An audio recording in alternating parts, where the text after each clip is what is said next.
Kwa hiyo tunapokuwa tunaangalia hivi, tunakuwa tunajifunza vitu mbalimbali ambavyo vinaweza vikamsaidia mtu yoyote kuweza kuelewa nini ambacho kinafanyika na kwa nini, ili mwisho wa siku tuweze kupata ule mrejesho ambao tunauhitaji na kila mtu aweze kufikia malengo ambayo amefanya nini, amejiwekea. So karibuni sana.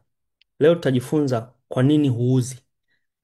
Yani watu wengi kwa nini hawapendi kuuza, na hii ni effective. Sasa hii training iliandaliwa na bwana mmoja anaitwa Jonathan Ndali.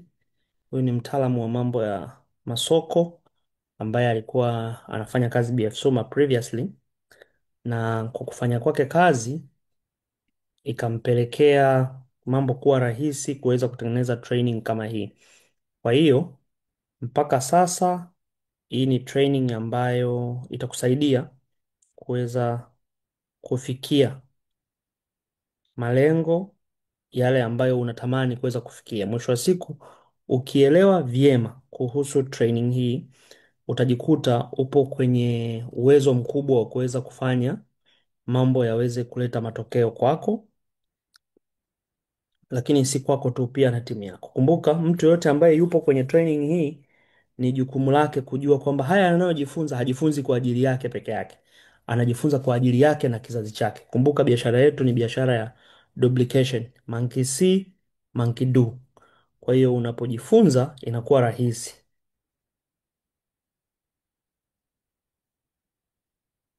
inakuwa rahisi sana kuweza kujua baadhi ya vitu. Kwa hiyo mwisho wa siku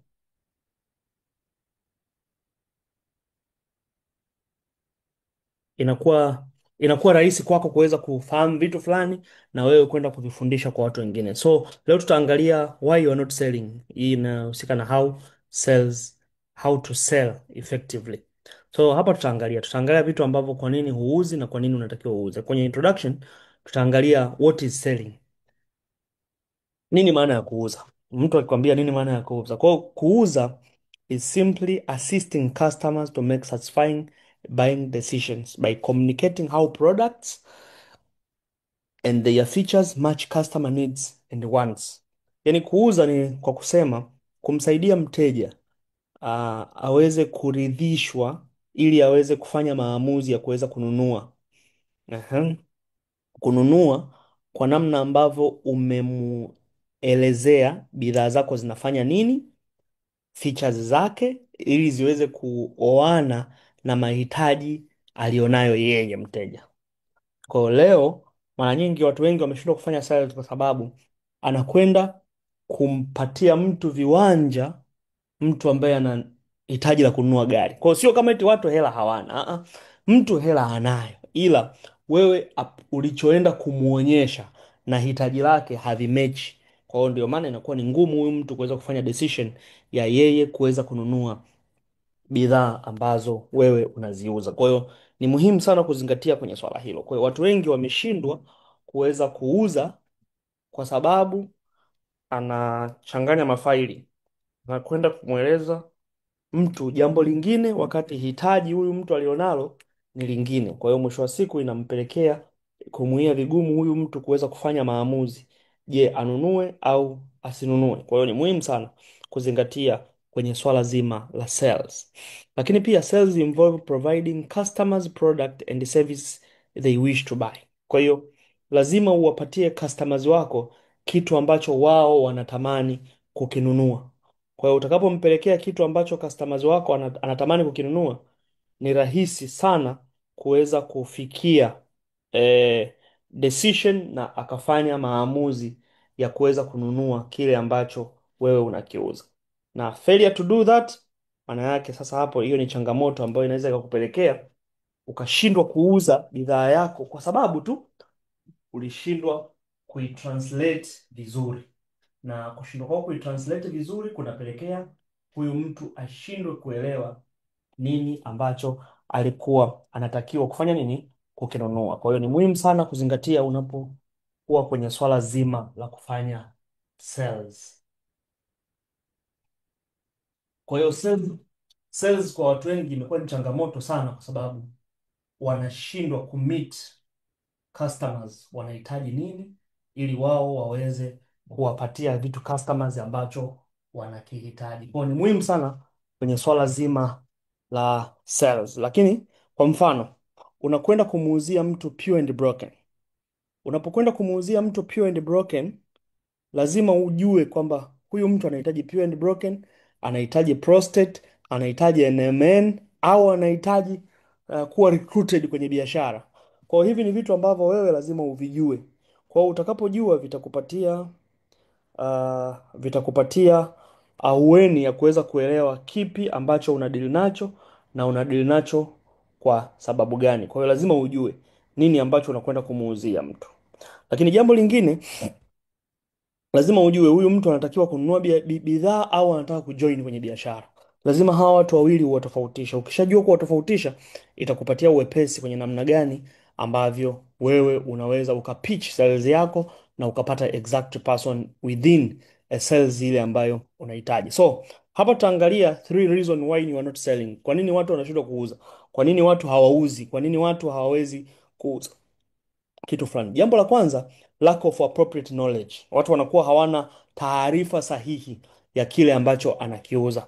Kwa hiyo kukosa kwako taarifa sahihi kwa kile ambacho unakwenda kukiuza kinapelekea ushindwe kueleweka kwa yule mtu. Unakwenda kumweleza kitu fulani, lakini wewe mwenyewe huna taarifa sahihi ya kile kitu, ila unataka ufanye sales. Hapo lazima itakuwa ni changamoto sana, kwa sababu unapokosa ile knowledge ya product ulionayo ambayo unataka kumuuzia mtu, ni ngumu kuweza kumuuzia. Kuna jamaa yangu mmoja mwaka fulani alikuwa anataka kuuza magari, anataka kuuza magari, yaani kila siku yeye ni kuposti magari. Sasa siku moja nikampeleka kwa jamaa mmoja ambaye ni professional wa kuuza magari, akaniambia, akamuuliza maswali pale, magari gani ambayo unayapenda? Akamtajia BM sijui nini, akamwambia hebu nipatie variety nne za BMW. Akashindwa kutaja hizo variety za BMW, akamwambia tena nitajie. Kwa hiyo utakuja kugundua kwamba huyu mtu kwa sababu alikosa taarifa sahihi ya knowledge ya zile product alizonazo, ni ngumu kuweza kuuza. Lakini unapokuwa na appropriate knowledge, ni rahisi kuweza kumuuzia mtu mwingine, kwa sababu utakapomwambia atakuelewa, na akikuelewa ni rahisi kufanya maamuzi ya kuweza kununua. Kwa hiyo hiyo ni sababu ya kwanza kwa nini watu wanashindwa kuuza bidhaa. Lakini sababu ya pili kwa nini watu wanashindwa kuuza ni lack of presentation skills. Hapa mtu anashindwa, hana ujuzi wa kuielezea au wa kupresent au wa kujielezea, kujinasibu, kuweza kuielezea bidhaa yake. Kwa hiyo utaangalia kwa nini watu wengi wanashindwa kuuza, kwa sababu pia hawana hiyo skills. Lakini jambo la tatu, not knowing the actual problem of the customer, kuto kuelewa tatizo halisi la mteja wako ni lipi, ndio maana unashindwa kufanya nini, unashindwa kuuza. Kwa hiyo unaweza ukaenda leo kwa mteja ana tatizo, lakini wewe umeshindwa kung'amua tatizo lake ni lipi. Umeongea vitu opposite, umemchanganya, akichanganyikiwa hawezi kufanya maamuzi ya kuweza kununua. Kwa hiyo ndio sababu kwa nini unashindwa kufanya nini, kuuza. Kwa hiyo unapokuwa na knowledge za kutosha kwenye kitu ambacho unakwenda ukiuza, ni rahisi sana kuweza kumuuzia mtu. Lakini unapokuwa na presentation skills, unapokuwa una uwezo wa kutoa taarifa zako kumpelekea mtu vizuri, watu sio wagumu, watu sio kama hawataki. People they are not buying because they want. People they buy because they remember. Nakumbuka mimi kipindi naanza biashara hii mwanzoni kabisa, aliyekuwa ananifundisha biashara hii alikuwa anaitwa Mr. Kenneth Tempa, ndo mentor wangu aliyenimenta kwenye hii biashara. Aliniambia hivi, watu hawanunui kwa sababu wanataka, watu wananunua kwa sababu wanakumbuka. Sasa unapopata nafasi ya kukutana na mtu ukamwelezea vizuri kuhusu wewe ni nani na una provide solution gani, na ukamfanya aweze kukumbuka kwamba una provide ile solution, kwa sababu yawezekana in current situation hana hilo tatizo, lakini haimaanishi kwamba hilo tatizo hata kuwa nalo. Kuna siku anaweza akapata tatizo hilo, lakini anapopata tatizo hilo anakukumbuka kwamba okay, solution ya hili kitu anacho mtu fulani. Kwa hiyo unapopata nafasi ya kukutana na mtu, unapoenda kupitch sales zako, make sure unakuwa competence kwenye kumwelezea matatizo ambayo unayasolve, alafu umpatie nafasi em, umpatie nafasi yule mtu ya kuweza kufanya maamuzi ambaye baadaye anaweza akakumbuka, anaweza akakumbuka, na kwa kukumbuka kwake kwamba huyu mtu aliniambia kuhusu jambo fulani, anaweza akafanya maamuzi ya kununua. Mimi ninapata wateja leo ambao niliwaelezea zamani sana kuhusu biashara ya mtandao, niliwaelezea zamani sana, lakini leo ndo wanafanya maamuzi. Siku zote walikuwa wapi? They were there. lakini kwa sababu anakumbuka kwamba okay, kuna huyu mtu anaitwa Chenza, na ndio maana tunapotumia mitandao ya kijamii we keep insist people to remember who are you. Leo wewe kama hujiposti, huposti shughuli zako, hujiposti unachokifanya, nani atakukumbuka? Make sure you do it regularly ili watu wakumbuke. Kuna siku mtu anaweza akapita kwenye nani yako, kwenye WhatsApp yako, akaona umeposti bidhaa, akaisoma, akaipuuzia. Kesho tena akapita, akaisoma. Kesho kutwa tena akapita, akakumbuka kwamba okay, uliongea kuhusu watu wenye miwasho sehemu za siri, watu wenye UTI, watu wenye fungus. Kwa sababu ameona mara nyingi, atakumbuka. Ipo siku anaweza kukutana na mtu akamwambia, bwana, yani mimi ni fangasi, UTI wananisumbua kweli. Akakumbuka, okay, Chenza alishaiposti kitu kama hiki, hebu ngoja nimuulize. Chenza, nilishaona kipindi fulani umeposti kuhusu bidhaa fulani ya vipi? Uko nayo tayari? Sales imeshakuwa pitched pale. Kwa hiyo ni presentation skills. Kwa hiyo lakini kingine ni kujua tatizo ambalo watu wanakubaliana nalo. Mwisho wa siku kuna mtu amechukua masweta na makoti anayauza Dar es Salaam. Yuko busy kabisa anazurura, anauza makoti yale ya baridi. Kumbe ameshindwa kuelewa tatizo la customer alionao.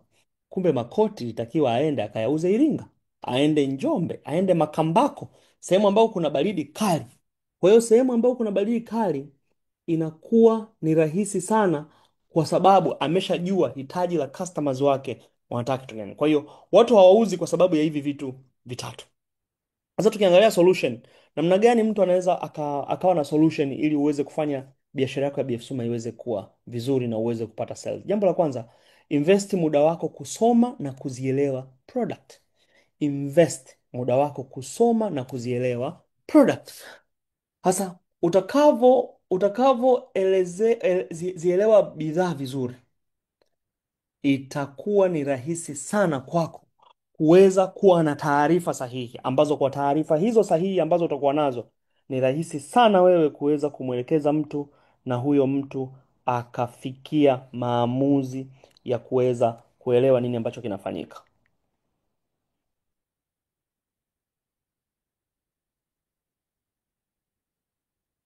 Kwa hiyo jambo la kwanza, zijue kuhusu bidhaa, jua background ya hizi product.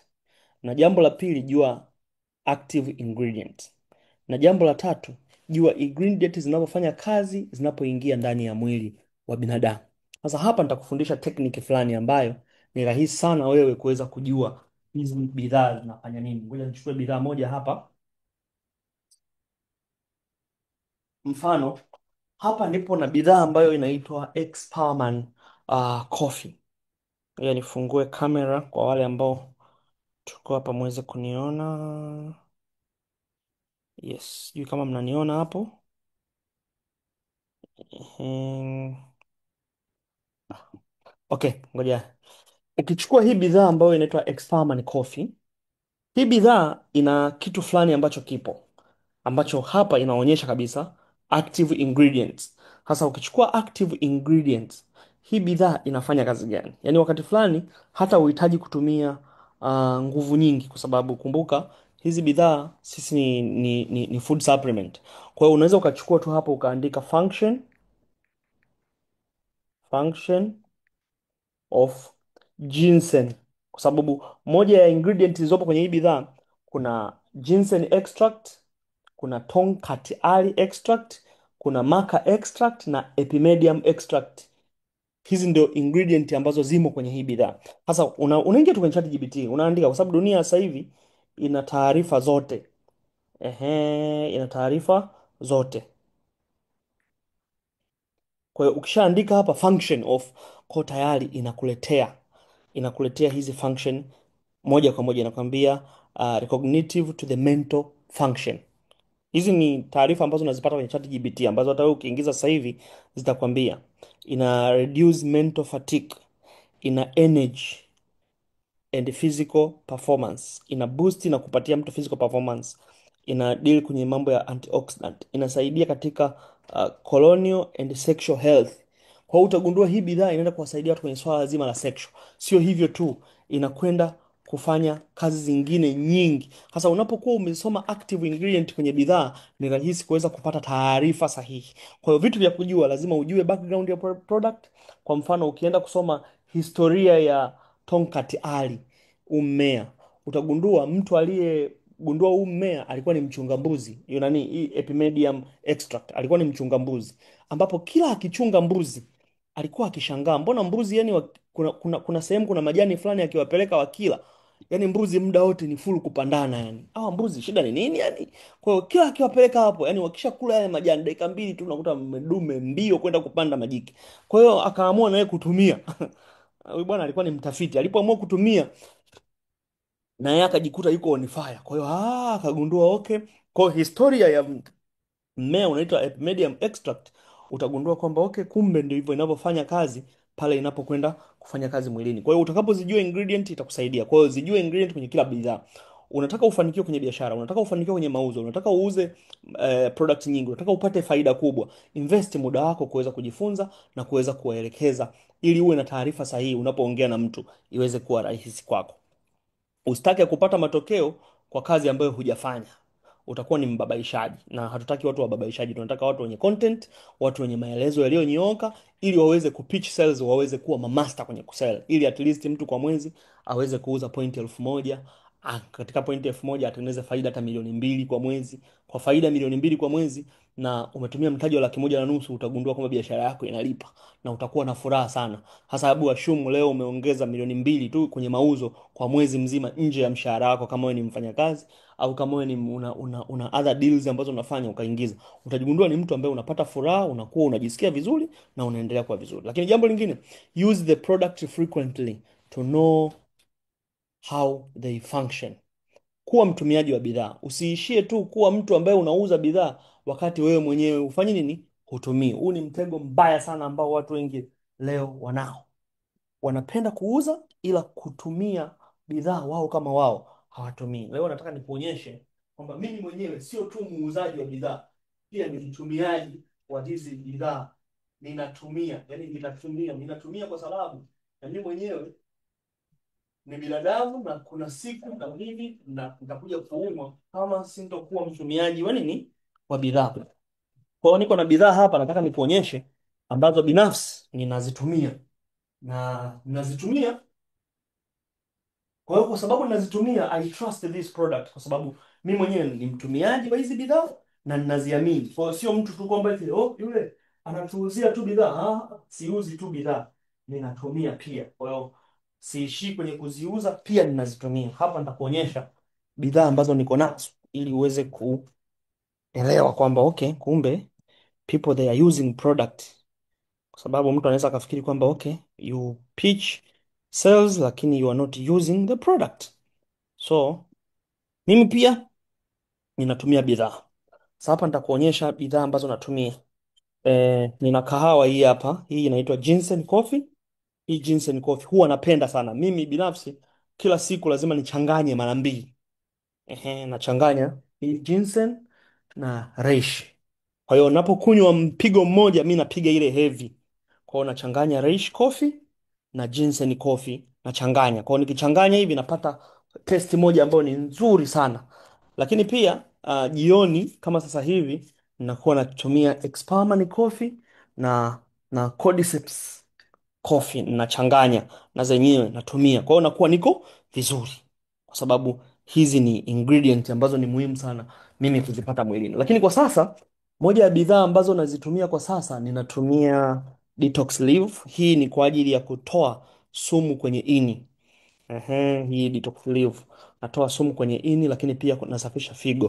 Kwa hiyo hata mkojo wangu ambao nautoa na ugundua kabisa unakuwa uko tofauti, kwa sababu katika kula, nimesafiri, nimeenda China, maeneo mbalimbali, nimekula vitu mbalimbali. Kwa hiyo kuna nyakati natakiwa nifanye mwili wangu uwe na nini, na detox. Lakini pia natumia hii Quadreish. Quadreish ni bidhaa ambayo naitumia kabisa. Mtu anaweza sema mbona zimefunguliwa kabisa, yani sio kama ninazo hapa kama mapambo. Ni bidhaa ambazo mimi mwenyewe nafanya nini, nazitumia. Lakini pia nina Anthro Extra. Anthro Extra ina deal na mambo ya migongo. Kwa mfano mimi najua mimi naendesha gari sana, naendesha pikipiki, na hizi hapa zimefunguliwa jamani. Sije ukasema anatuonyesha machupa ambayo anaenda kuwapelekea wateja. No, zimefunguliwa kabisa hizi bidhaa. Kwa hiyo ninapata nafasi ya kuweza kufanya nini? Kutumia hizi bidhaa, kwa sababu najua kabisa nakaa kwenye gari, naendesha gari muda mrefu. Hii inanisaidia kwenye swala zima la mgongo. Siumi by the way, lakini I take care my health kwa kutumia hii, ili baadaye mgongo wangu usije ukaleta nini, ukaleta shida. Kwa sasa nyingine ninayotumia ni hii refined Yunzi essence. Refined Yunzi essence ninaitumia kwa sababu ninafahamu matumizi ya simu, muda wote simu ziko mikononi, na kama ulikuwa hujui, simu ina mionzi mikali sana ambayo inasababisha seli nyingi za kansa mwilini. Kama ulikuwa huna habari, fahamu leo.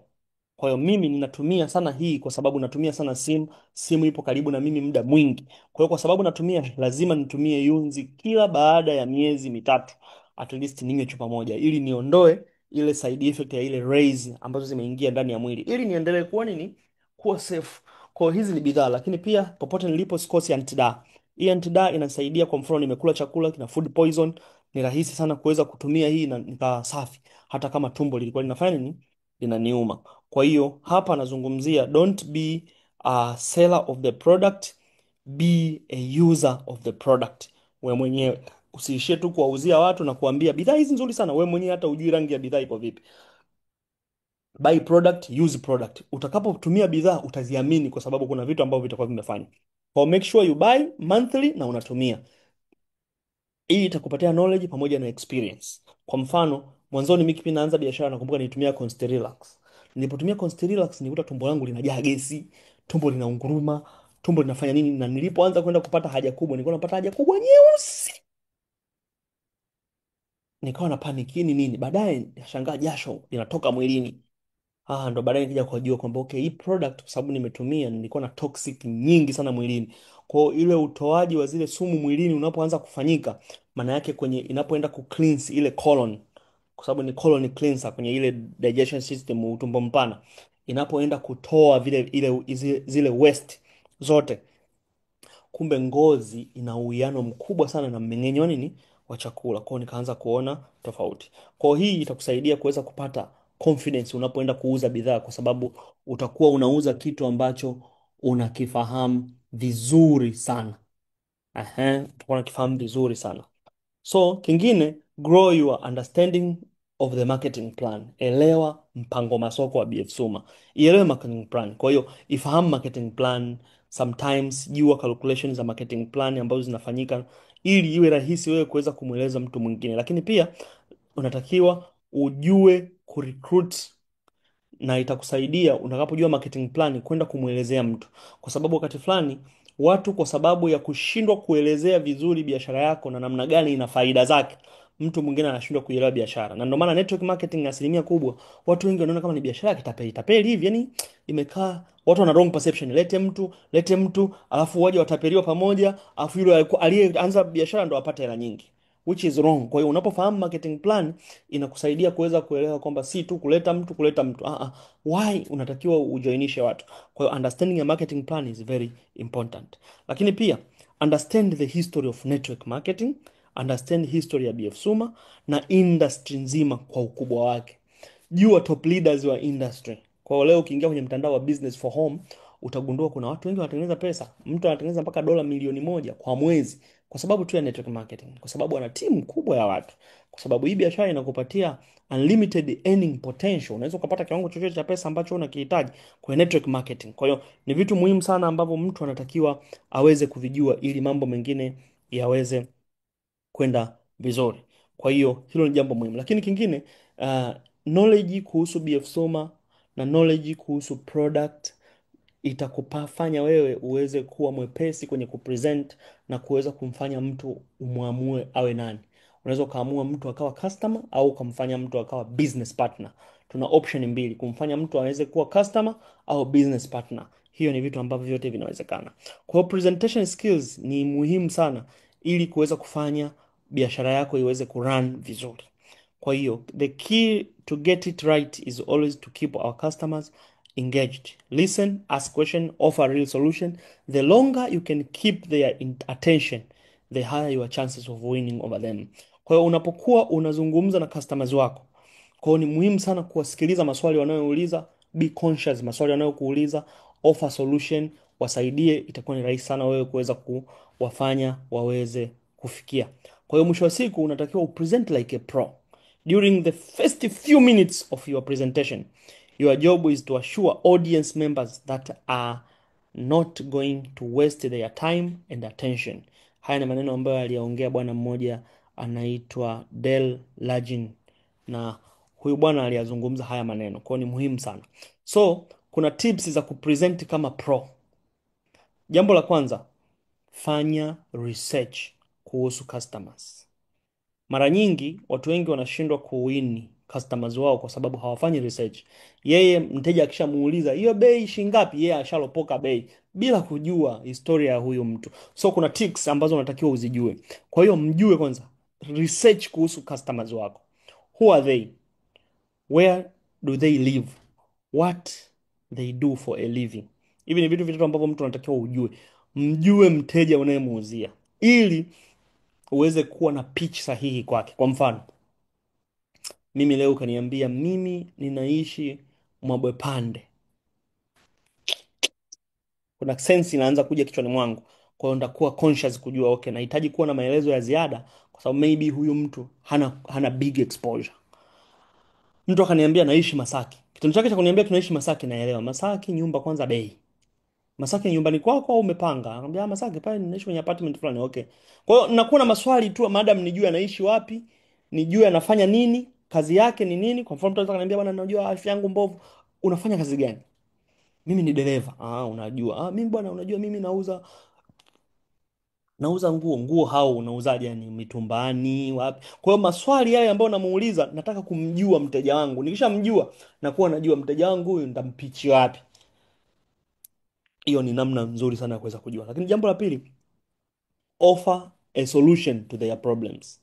Wanapokuambia matatizo yao, yaelewe matatizo yao vizuri, na unatakiwa offer solution kwenye matatizo walionayo. Usianze kuleta bla bla. Unapo offer solution kwenye matatizo walionayo, ni rahisi kuweza kuwawin na wakafanya. Kwa hiyo unatakiwa hapa uwe na homework, ujiulize maswali we mwenyewe, ujue matatizo ambayo watu wengi wanakutana nayo, na ujue chance ya ku acknowledge na kuweza kufanya nini, kusolve matatizo yao. Kwa hiyo hapa mimi mara nyingi ninaweka ninajua kwa mfano matatizo mengi ya mifupa, lazima nijue dalili zake, kwamba watu wenye tatizo la mifupa wana dalili zipi, watu wenye uric acid mwilini wana dalili zipi. Hizi ni information ambazo zipo, ukiingia ChatGPT unazipata. Dunia ya leo taarifa ziko everywhere, ni wewe tu na uvivu wako tu. Lakini kama ni mtu ambaye you are serious, you want to be a champion, you want to win in this life, you want to be in the next level, unaingia ChatGPT, unasoma, unatenga muda wako. Leo nataka ni ufahamu ugonjwa wa kisukari, uelewe ugonjwa wa kisukari vizuri, ili unapoenda kupitch product zako uwe na relevant information kwa huyu mtu na kumfanya huyu mtu aweze kufanya maamuzi hivyo. Lakini kuwa tayari kwa ajili ya objections. Kuna most of common objections zinazofahamika. Budget, okay, ngoja nikatafuta hela, budget ndogo. Lazima ujue how to handle those objections. Unajua mimi sasa, je, hizi bidhaa zimesajiliwa? Wo, wo, wo. Lazima ujue kujibu hilo swali. Aha. Mtu anasema kwa muda gani nitapona? Lazima ujue kujibu hilo swali. Mbona hizi bidhaa kuna rafiki yangu ashaitumia hazijai kumsaidia? Lazima ujue. Mteja before hajatoa hela yake anakuwa mjanja mjanja, anacheza na akili yako mpaka uweze kumfikisha pale anapopataka, ndipo aweze kuamini. Wewe unatakiwa umuulize maswali pia. Okay, fine, alitumia nini? Alitumia nini? Kwa hiyo lazima uwe conscious. Je, alitumia bidhaa za BF Suma? Unatakiwa win ile trust alionayo. Kwa hiyo mwisho wa siku unatakiwa ujue pia competitors ambao mko nao wanafanya nini, wanauza bidhaa zipi ambazo labda maybe anaweza kawa alitumia hazikumpa matokeo, na wewe unapoenda kuifagilia ya kwako unaifagilia katika engo ipi, ili mwisho wa siku uweze kufikia malengo ya kile ambacho ulikuwa unatamani kuweza kukifanya nini. Kwa hiyo lazima ujue maswali yako, weka attention kwenye maswali anayokuuliza. Weka attention kwenye maswali yale ambayo anaweza akaanza kukuprovoke, kwa sababu wateja wengine wana hiyo tabia, hawezi kutoa hela yake rahisi rahisi, lazima akuprovoke kwanza, akusikilizie. Passion yako iko vipi? Unaweza kushangaa wewe mwenyewe umeshindwa, umekosa uvumilivu, yeye kwake amewin. Kwa hivyo ni vitu muhimu sana ambavyo unatakiwa uweze kuvijua. Sasa mambo mengine, yajue matatizo. Kwa hiyo research iliyofanyika Tanzania iliona kwamba watu wengi wanashindwa kuuza kwa sababu wanaenda kuuza lakini hawajui matatizo. Hawajui matatizo ya wateja. Yaani wao wako kuuza tu. Hii bidhaa nzuri sana. Hajui tatizo hiyo bidhaa inasolve tatizo gani? Yaani anajua moja tu. Alafu ndio imeisha. Kwa hiyo hawajui actual problem. Hawajui. Kwa hiyo distributor wengi walijikuta wanakuwa na bidhaa lakini wanashindwa kuziuza na hawapati PV na hawapati profit kwa sababu hawapo kwa ajili ya kusolve matatizo ya customers walionao. Mwisho wa siku wanakuwa wamemiss. Lakini hii inasababisha kuwa customers wanashindwa kuwa satisfied na maelezo ambayo wanapewa, wanashindwa kununua papo kwa papo. Lakini pia hata kama akipata maelezo mazuri, hawa watu wanashindwa kufanya long term follow up ili mtu aweze kufanya maamuzi kwamba okay, sasa nanunua hii bidhaa, kwa sababu wengi anaweza akaelewa akapenda, lakini hana pesa right time. Yeah, what are you doing? Sasa unatakiwa uwe una keep record. That's why you need to have a diary book. Mtu alikwambia mwisho wa mwezi nione ninunue hiyo bidhaa. Sasa mwisho wa mwezi ni lini? Kila mtu ana mwisho wa mwezi wake. Wabongo mwisho wa mwezi kwao ni siku ambapo anapokea mshahara au siku ambapo anakuwa na hela. Sasa yeye amekwambia njoo mwisho wa mwezi. Mwisho wa mwezi kwake ni tarehe 25. Unatakiwa umuulize tarehe ngapi? Atakwambia tarehe 25. Nenda kwenye notebook kaandike tarehe 25 ndaenda kumuuzia mtu fulani bidhaa fulani kwa kiasi fulani, faida yangu ni kiasi fulani. Kwa hiyo every morning, kitu cha kwanza unapoamka, you go to your diary book, unafungua unaangalia, okay, leo sina activity. Leo kuna mteja nilimpata miezi miwili iliyopita, alisema leo nimpelekee bidhaa. Unamnyanyukia hewani, leo habari ya siku nyingi sana, unanikumbuka? Nikumbushe bwana, mimi Chenza. Bwana, nilipoteza namba yako. Bwana, uliniambia leo nikuletee bidhaa, sasa nilikuwa nakuuliza nikuletee wapi na saa ngapi? Okay, nimekumbuka. Sasa naomba niletee kesho. Aha, unahamisha appointment unaipeleka kesho. Kwa kesho ikifika ukimpigia, bwana niletee niko Mikocheni. Shh, Mikocheni umepeleka, umeondoka, umetengeneza faida yako. Tayari target imekuwepo pale. Kwa hiyo kwenye sales hicho ni kitu muhimu. Kumbuka kwenye sales kuna bwana mmoja alisema, sales is something that jobs are never end. Yaani kwenye swala la sales dunia nzima hakunaga kazi zishaisha kwenye sales.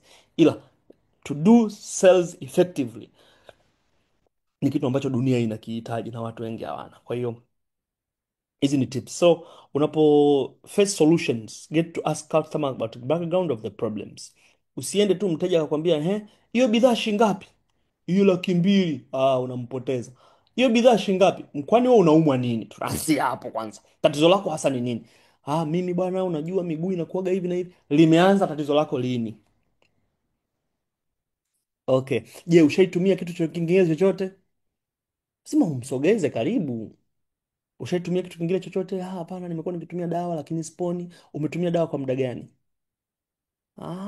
Okay. Hizo dawa tukio ulivyotumia, kuna siku ambapo ulipata nafuu ya aina yoyote? Hapana. Sina nini na nini. Sasa hapo ushapata historia ya mteja. So it's very easy kwako kwenda na bidhaa zako, kwa sababu unasema sasa bidhaa ambazo mimi nakupatia, make sure unazitumia kwa kipindi cha miezi 3 mfululizo ili upate matokeo ambayo ni positive. Kukatisha dozi katikati pale utakapojisikia at least umepata unafuu, hakumaanishi kwamba umepona tatizo lako au tatizo lako limerudi kawaida. Kwa hiyo unamleta customer afu unaenda. Kwa hiyo listen to offer a solution, not to reply. Kuna watu wanasikiliza ili wajibu, lakini hawasikilizi ili watoe suluhisho. Yaani yeye tayari ana majibu kichwani. Yaani yeye tayari anakusikiliza ili akujibu, ila hasikilizi ili atoe solution.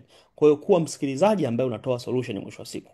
So usifocus kwenye PV na profit, bali focus kwenye vision ya BF Suma ambayo ni brighter life and better future. Huyu mtu utakapomfanyia vizuri, je, ataenda kurecommend kwa mtu mwingine kuhusu uzuri wa product zetu? Je, wewe mpaka sasa hivi ukifanya research kuhusu bidhaa za BF Suma, negative na positive zipi ni nyingi? Je, wangekuwa watu wote wako kama wewe waliotangulia wangekuwa wanafanya biashara hovyo hovyo, je, biashara ungeikuta ikiwa katika mazingira mazuri? Hayo ndio maswali ambayo unatakiwa ujiulize. Kwa hiyo unatakiwa uitembeze vision ya kampuni ya BF Suma ambayo inasema brighter life, better future. Jambo ambalo unatakiwa ukumbuke, BF Suma is not an hospital. Ukiona unashindwa, seek for necessary help kutoka kwa viongozi wako, ili mwisho wa siku usije ukaleta mambo ya ajabu, mwisho wa siku mambo yakakushinda. Lakini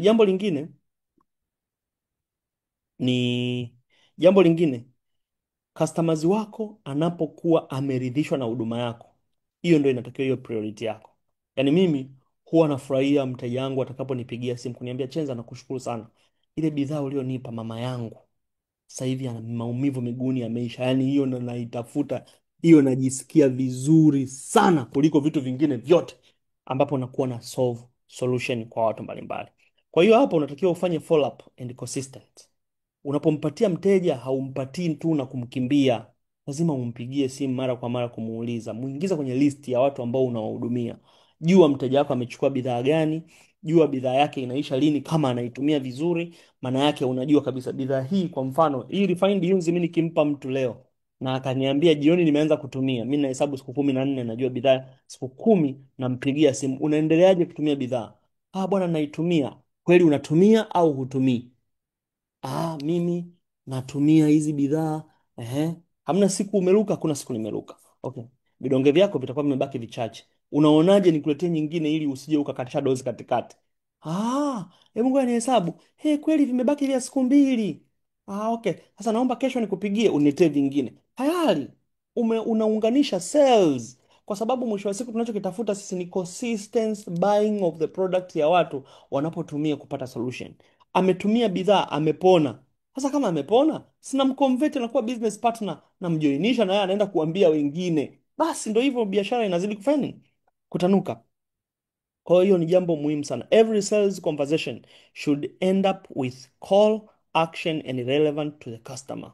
Manake unatamani mteja wako at the end of the day yeye aweze kuwa testimony kwa sababu ametumia bidhaa na zimefanya vizuri. Actually mimi personally sitafutagi, ndio maana unakuta mimi mara nyingi sipostigi bidhaa mtandaoni, kwa sababu nina wateja wangu ambao wateja wangu wananikutanishaga na wateja wengine kwa sababu ya namna walivyopata good solution toward my service.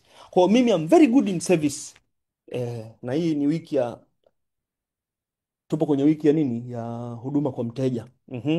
Kwa hiyo kama sasa hivi nishaweka promotion zangu kwamba mtu yote atakayeniletea mteja mwenye tatizo labda la digestion system, nitampatia zawadi yeye aliyemleta huyo mtu. Kwa hiyo sasa hivi kuna wateja wangu wako wananitafutia nini?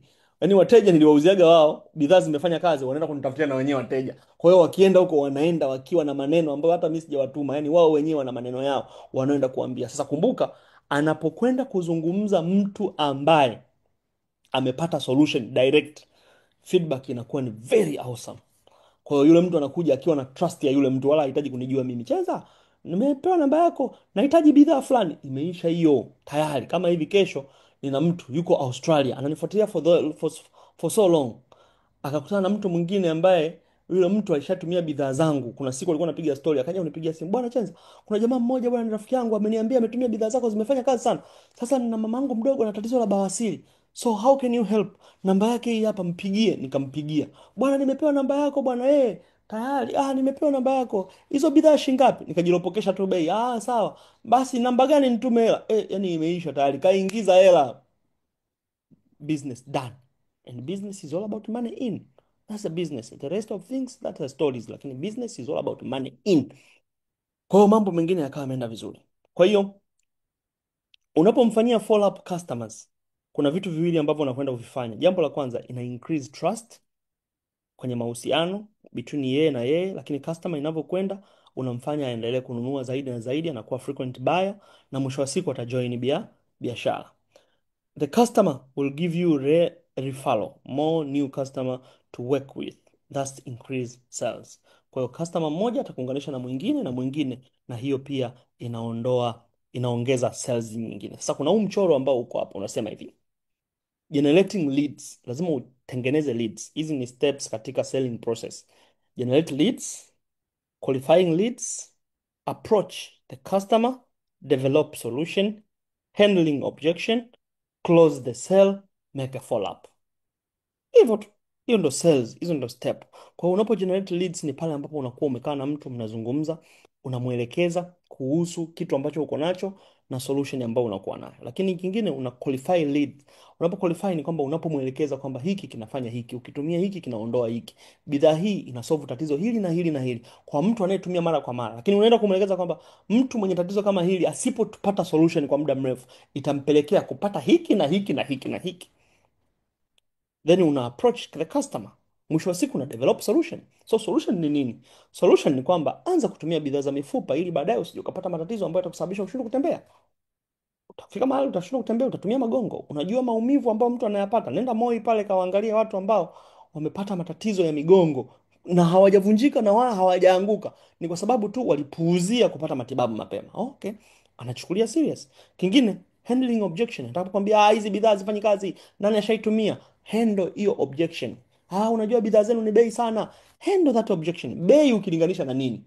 Kwa sababu unaponiambia leo ni bei kununua bidhaa 700,000, za mgongo kwa dozi ya miezi 6, lakini ukiumwa unakwenda Moi, unafahamu kabisa kiasi gani cha pesa kitaenda kutoka. So kama ukiniambia expensive, expensive ukilinganisha na nini?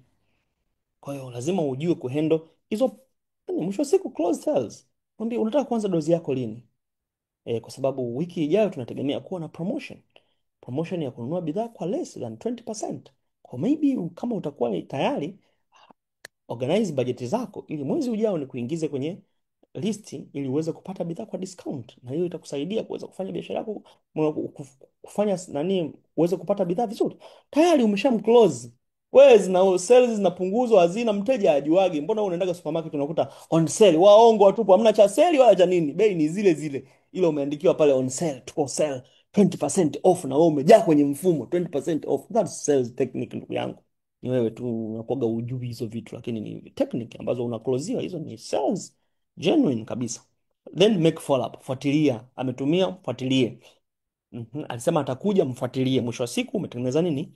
Sales. So that's all about training ya leo ambayo nilikuwa nafundisha kuhusu sales. So nikaribishe mwenye swali aweze kuuliza kuhusu chochote katika training ya leo.